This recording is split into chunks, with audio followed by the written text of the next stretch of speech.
Je suis agent d'accueil touristique. Le métier là, on peut l'exercer en camping, en hôtel, dans des gîtes. Donc là, on est dans un camping. Mon métier, c'est surtout l'accueil des clients. On prépare tout d'abord les arrivées. Voilà, on a des plannings à gérer en fonction de leurs préférences. Une fois que le client arrive sur notre camping, on essaye de l'orienter, on le met dans son hébergement. Au niveau des événements festifs, ici, on est toujours amené à devoir donner un coup de main à droite à gauche pour les aider à préparer, même pour les tournois sportifs. Les jours du départ, on s'occupe également de la vérification du mobilo. On lui demande comment il a trouvé son séjour. C'est à nous d'essayer de faire en sorte qu'une information qui arrive par nous soit transmise de manière la plus précise possible aux services concernés. Il faut quand même avoir des très bonnes notions d'anglais. Au niveau du statut saisonnier, ça va dépendre de l'établissement dans lequel on va travailler. Les hôtels, évidemment, fonctionnent la plupart du temps à l'année. Maintenant, dans les campings, nous, ici, on n'est là qu'une partie de l'année. Moi, c'est vraiment ça qui me plaît dans ce métier, c'est de pouvoir jongler entre plusieurs choses, avoir plein de responsabilités différentes pour aimer le contact avec les gens, trouver des solutions, savoir réagir assez rapidement, être souriant aussi beaucoup. C'est la première et la dernière personne que les gens vont voir, c'est nous à la réception.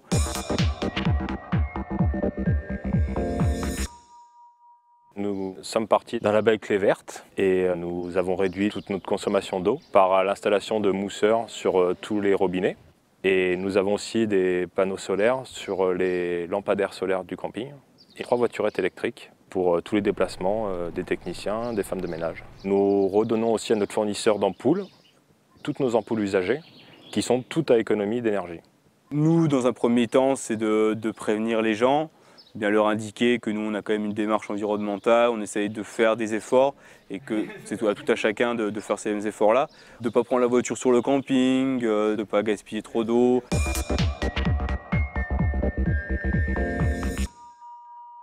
Pour sensibiliser les stagiaires au développement durable, nous appliquons déjà les gestes nécessaires au sein de la formation, de façon à ce que le candidat agent d'accueil touristique puisse les adapter et les appliquer en entreprise dans une structure touristique. Par exemple, quand il y a des impressions papier qui sont erronées, eh bien, on utilise le verso pour du brouillon. Nous ne faisons pas de dépliants en couleur avant que ce soit vraiment validé par le formateur. Nous sommes bien sûr impliqués dans le fait qu'il ne s'agit pas de distribuer de la documentation touristique à gogo auprès de la clientèle. Donc je les informe sur ce fait-là. S'ils doivent concocter des animations, aussi utiliser des matériaux de récupération. Demain, dans une structure touristique ou un village vacances, il faudra effectivement réutiliser des décors que vous aurez utilisés lors d'un événement précédent pour éviter de gaspiller et de racheter et de faire perdre de l'argent à l'entreprise.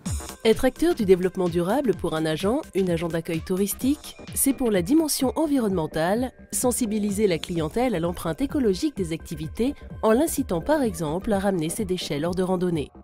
C'est diminuer son empreinte carbone en valorisant les produits et matériaux locaux et réutilisables. Pour la dimension économique, c'est œuvrer pour la bonne santé économique des structures locales en assurant la promotion de prestataires locaux. C'est contribuer à l'optimisation des moyens de transport pour plusieurs clients en mettant à leur disposition des vélos ou des solutions de covoiturage. Être acteur du développement durable, c'est pour la dimension sociale, lutter contre la discrimination en prenant en compte les publics en situation de handicap. C'est veiller à la sécurité des publics accueillis en s'assurant du respect des normes réglementaires d'accessibilité et de sécurité des lieux et des activités.